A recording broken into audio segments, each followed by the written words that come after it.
What's happening, everybody? Welcome to another pickups video that we haven't had in quite some time. This is going to be, I believe, from April until we'll say June, because I have some recent ones as of this recording.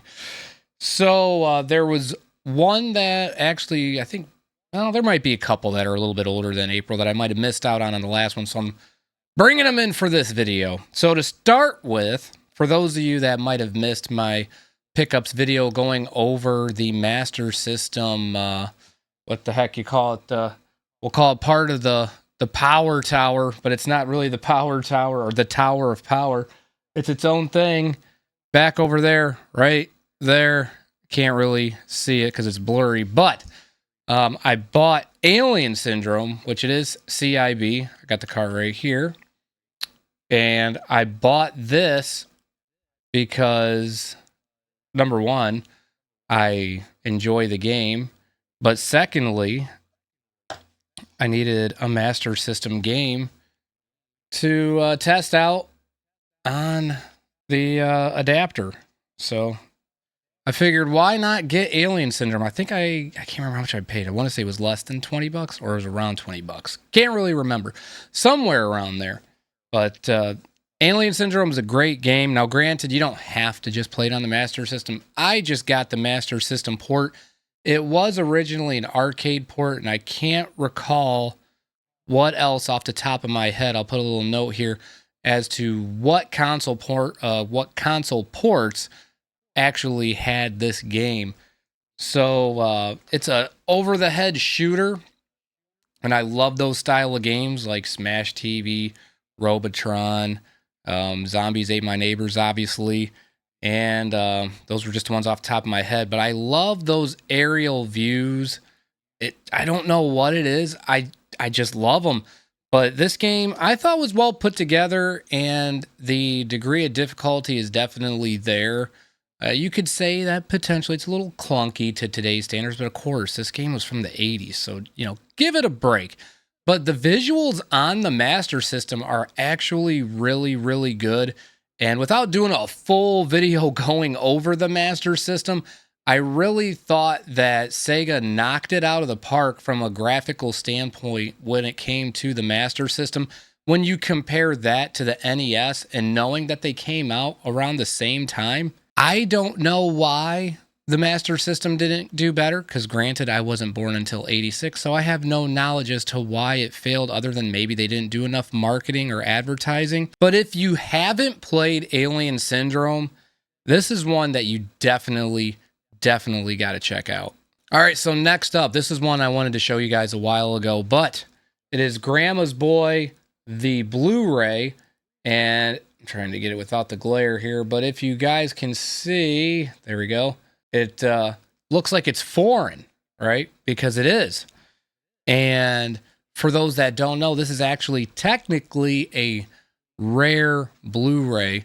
So they did not have a US port in Blu-ray. Don't ask me why. I have no idea. I already own Grandma's Boy on DVD, but I wanted to get the Blu-ray because, number one, I love the durability aspect when it comes to Blu-ray over DVD outside of the picture quality. But of course, this will be a step up on how it'll look on the screen. The thing that I liked most was, of course, special features. There's special features on this that are not on the DVD. So if you don't own the Blu-ray, you're never going to know they even exist. And of course, if you haven't watched Grandma's Boy, oh my God, it's just like a dumbass's paradise when it comes to movies. It's so good. And there's so many things that are funny about it. And I don't want to spoil too much for those that haven't watched it. But if you like, Sandler type movies, this one was actually written by Nick Swardson. And it is just hilarious. It's my type of comedy because, again, I've said it a million times. I'm an idiot. I love stupid humor. And this is the epitome of that. So if you just want to laugh, you want to just completely detach your brain and just relax and have a good time, you got to check out Grandma's Boy. All right, so another movie collection I got here. Technically, I already have this, but the Nightmare on Elm Street 4K discs is what I got here. And the reason for that was because, well, what I have the collection in currently, which you can see behind me. Well, that's my left hand. Can't point right there. That's the DVDs. And not saying there's anything wrong with having the DVD collection, but this was one that Groove had on sale. And I can't remember what I paid, but when I seen the price, I was like, I'd be stupid not to get that because of how much I love the Nightmare on Elm Street movies. And to be able to see it in 4K would just be a totally different experience. Now, I know some might say that I'm being a little hypocritical because I said I don't care if it's, Super HD or in 4K, which I don't. I don't care if it's in 4K. However, if it's something like this that I really, really love and enjoy, and I have an option to possibly see it in, an updated, upscaled version, why not? And then also, again, going back to the quality of the discs, I would imagine the 4K discs are going to be more durable and last longer than its DVD counterparts. So why would I not just get the collection? And this is one that I'm looking forward to cracking around the Halloween time. I'm not doing it right now. So I just got a few more months I got to wait to crack her open. And not sure which one I'm going to throw on first. It might be Dream Warriors. Not quite sure yet, but that one's sticking out in my head because I really love that one. But if you are a Nightmare on Elm Street fan and do not have this in 4K, be sure to just keep tabs on Groove whenever they have their 4K sales. And this one, if they had it on sale once, they'll have it on sale again. And definitely, if you want it, definitely pick it up. All right, last of the movies before we move on to games, is I got a Hellraiser 4 movie collection, which is, you got Bloodline, Inferno, and what is it? Hellworld and Hellseeker, because I haven't watched those ones. I was like, what the hell is it? No pun intended with the hell. But I got this, and the irony is I wanted this because I was trying to acquire all the Hellraiser movies because I knew there was some I haven't watched yet, some of the newer ones. There's actually a 6 movie collection that includes all 4 of these, and I didn't realize that until after I bought this. I'm like, whatever. But I bought this, I want to say off the top of my head, around $18 to $20. It was something like that. But I'm a huge Hellraiser guy. I primarily watched the original 3 the most. I want to say I watched 4 at some point. The other ones, Inferno, Hellseeker, and Hellworld, I never got a chance to watch. I wanted this that way, I could have these in my collection because I don't have the original trilogy yet. I know now I can just get the original trilogy and then I have them all. So if you haven't watched any Hellraiser movies, I personally would suggest definitely going back and watching the original trilogy. It's really good. And contrary to how the cover art looks, it's not like I don't want to say not as gory, but it's not like some crazy slasher film or something like that you would think based off of seeing Pinhead on the cover. But there's actually some good storytelling going on with some darkness going on as well. But there's a lot of twists and turns along the way that keep you engaged. It starts off a little slow, at least regarding the first one, but as things go along, it starts to pick up and you start realizing how things are and where they're going with it. So next up, we got some video games, and we got, of course, the Maximo games. We got Ghost to Glory and Army of Zin, versus Army of Zin. And it's sad, really, that they didn't continue on with this. And I have to do a little research to figure out why they quit. Because from my understandings, I guess these were both well received within the gaming community. So I'm not quite sure why they stopped at 2. Because I do remember reading that they were going into production for the third one and then just axed it for some strange reason. But both of them are CIB. And I'll show you the Ghost of Glory one.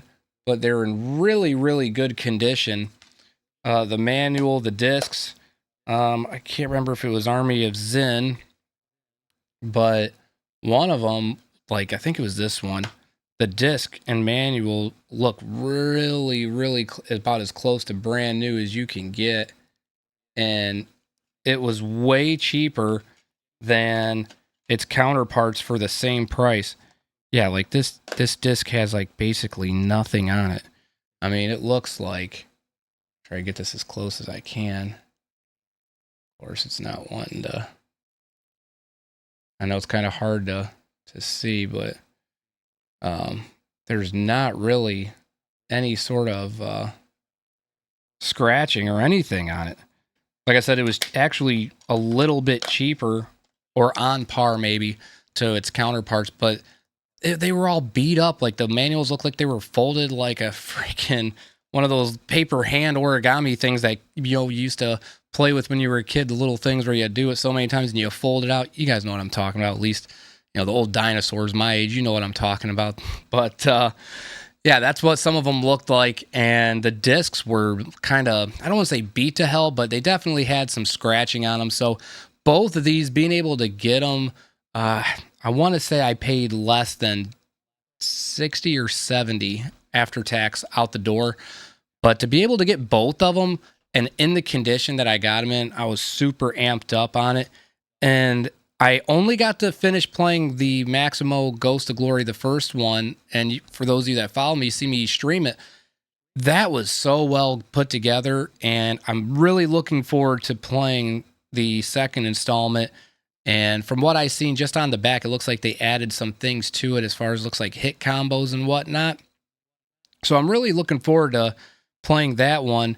And I will say, for those that are maybe a little timid and know that this is actually built around the Ghost and Goblins universe, like it's supposed to be the next installment of that, it's hard, but it's not unbearably hard. It's not trolling hard like Ghouls and Ghosts are, or Ghosts and Goblins and Super Ghouls and Ghosts. Those games will troll you into the Stone Age. But these ones, they have their degree of difficulty, but it's not overwhelming. And it's definitely one that you can just figure out the patterns and kind of figure out what to do. And it's not that bad. But these games, again, you got to check them out if you haven't already. So going back briefly to some DVDs before we end on the last game that I acquired. So the next movie is Kicking and Screaming. And believe it or not, I was actually shocked to find that this is like a lower printed Blu Ray, because it was selling, the lowest I could find it was $26, which to me, I'm like, man, I don't know if I want to spend $26 on a Blu Ray, because in this case, I never watched this movie. This was one I completely missed out on, and I really like Will Ferrell's work, and I think his stupid sense of comedy, it resonates with me, and I like it.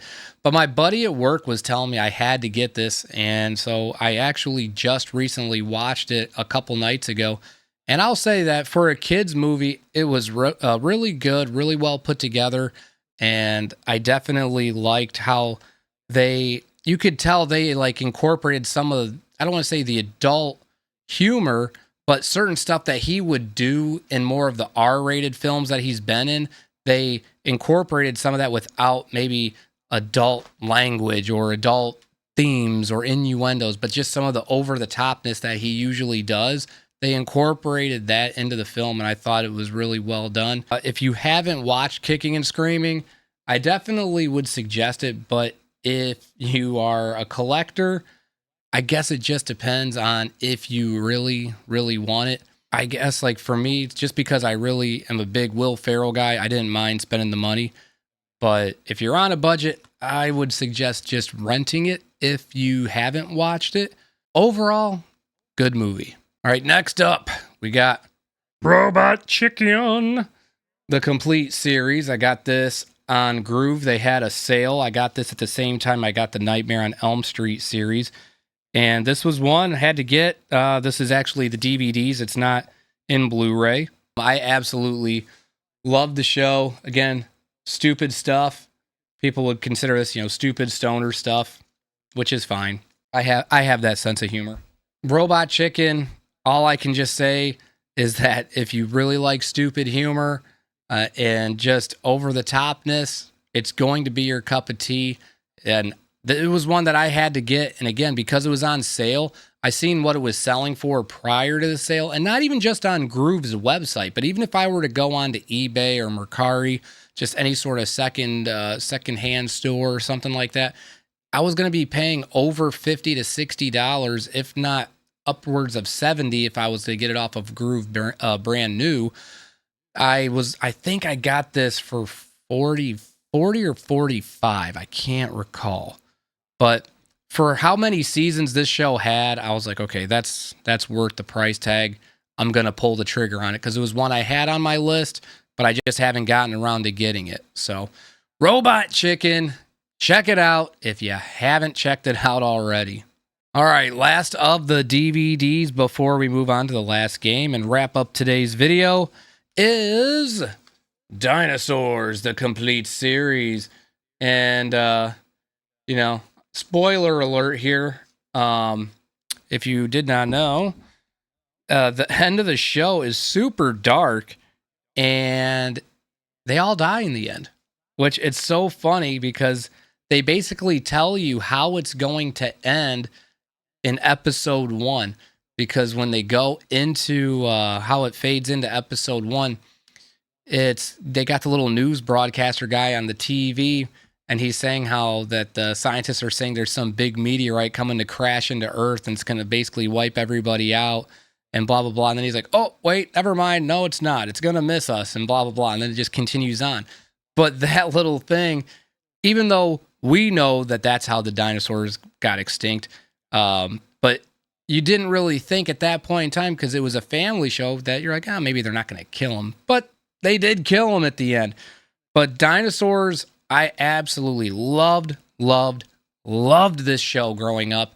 And I've been enjoying going back and watching it. I could have watched it on Disney Plus, but I chose to get the physical copies and then watch the DVDs. I'm into season 3 right now. And I did get to watch some of the special features, which, again, for those of you that are collectors and you like the special features, to me, that in of itself is worth it. Seeing some of the behind-the-scenes stuff on how they did things and learning about how the actors and actresses, when they were inside the dinosaur suits, like they couldn't see unless the dinosaurs opened up their mouths, because that's where their eyes were at. So otherwise, when they're moving around, when their mouths are shut, they're basically completely blind, and they're having to just memorize how many steps to go to certain spots. So the creative process in this show was just insane for the time. And me personally, I love the animatronic type stuff and the like Jim Henson stuff. I'm all about that. I think it's so good because I'm a practical effects guy and just a practical guy in general. So this was just right up my alley. And it's something that, again, I enjoyed as a kid. I'm enjoying it again now as an adult and having a newfound appreciation for it. I really think it was a good family show, besides the fact that they all die in the end. But if you haven't watched it, yeah, I spoiled it. But, if you went on the internet trying to look for it, I'm sure you'd spoil it for yourself anyways. If you're new to it, or even if you have watched it and it's been a long time, I definitely suggest go back and watching it, and it will not disappoint. And last but not certainly least, we have Hollow Knight on the PS4, and this came with the DLC. I don't know if this is all of the DLC. I'm sure one of my buddies who loves the Hollow Knight series will let me know, but it just says includes 4 giant content packs. So I'm hoping that's all the DLC, but we shall see. But I loved the fact that this game's art style, like you can see on the back, that's what drew me in initially when this game was being suggested to me. And it's been suggested to me from actually quite a few different people, content creators, and just friends that I know told me like, oh, it's really good, you got to get it. So I acquired this sealed, and not to just sit on my shelf. God willing, I will crack this Somme Beach open at some point in time, and then I will get some satisfaction from playing it, because I have watched enough gameplay to know that this is something I'm definitely going to enjoy. And maybe, just maybe, it'll be something that I'll do just here specifically on the channel, and see what you guys think of me doing a blind playthrough of it. But with that being said, we're going to wrap things up for today. Let me know what you guys thought about the pickups in today's video. And if you haven't already, please hit the sub button. At the very least, hit the like button. And then I will be seeing you all in the next video.